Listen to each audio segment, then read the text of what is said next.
नमस्कार, स्वागत है आपका टीवी 9 उत्तर प्रदेश उत्तराखंड में। मैं हूं ब्रजेश तिवारी। आज बात होगी अपर्णा यादव की। अपर्णा यादव की क्यों? क्योंकि हाल ही में अभी निकाय चुनाव होना है।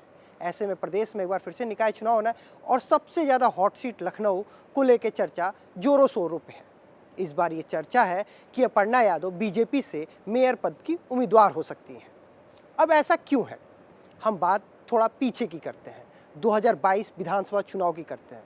यूपी में विधानसभा चुनाव होना था। ऐसे में अपर्णा यादव ने पारिवारिक पार्टी छोड़ के बीजेपी का दामन थामा। ये अटकलें लगाई गई कि अपर्णा यादव को सबसे हॉट सीट लखनऊ की सरोजनी नगर से टिकट मिल सकता है। सरोजनी नगर से टिकट तो नहीं मिला। उस समय तत्कालीन समय में बीआरएस लेके आए अधिकारी राजेश्वर सिंह को बीजेपी ने टिकट दे दिया।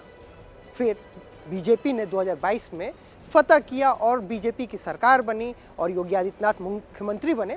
तो ये अटकलें लगाई जा रही थी कि अपर्णा यादव को मंत्री बना दिया जाएगा, एमएलसी बना दिया जाएगा। ऐसा भी नहीं हुआ।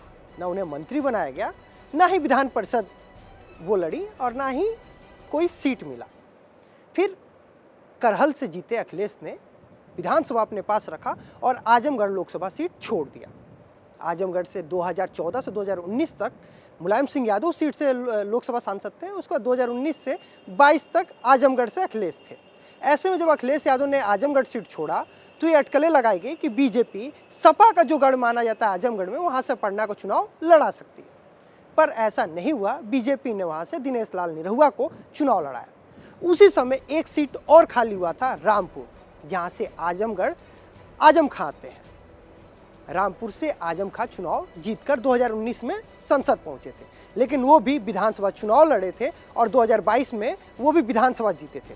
तो उन्होंने भी लोकसभा सीट छोड़ा और विधानसभा अपने पास रखा।